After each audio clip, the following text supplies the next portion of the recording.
Victor warns Nikki about looming trouble, and Kyle gives Claire disturbing news. At the jazz club, Nate guesses Audra enjoyed getting into Kyle's head and teasing him with a hint about her new cosmetics company. He thinks the element of surprise would have been better. Audra wanted Kyle to know she's back, and this was a sneak peek of what's to come.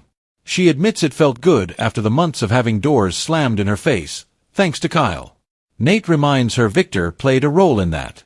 Audra feels good being back in the game and doesn't see the harm in making Kyle squirm a little. He has no idea what a mistake he made by crossing her.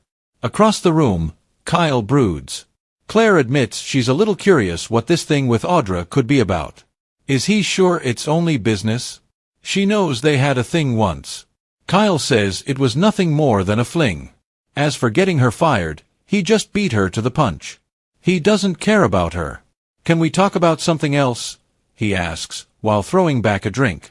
Claire moves to the other side of the table, so Kyle apologizes for snapping at her. He just doesn't want to relive that time in his life. He made choices that weren't easy for him to forgive himself for.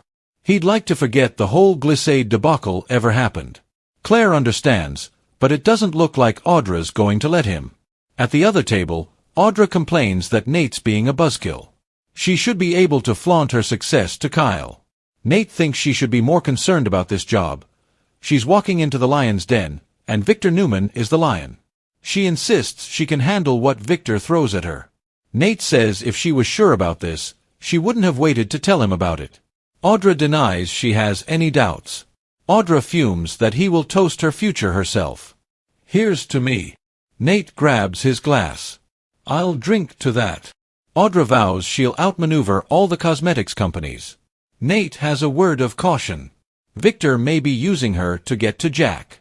She remembers how that played out last time, doesn't she? Audra will make sure she's protected when she signs her contracts. All she cares about is succeeding.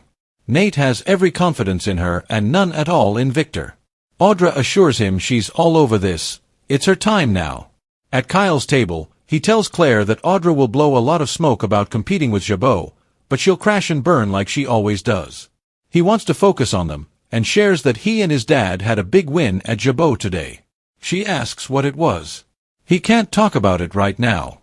She warns him not to do this again. If he doesn't feel comfortable talking to her about his work, why does he bring it up? Kyle says it's confidential. Claire scoffs at this excuse. He apologizes. She asks if it has to do with the suspicious employee. Kyle says it does.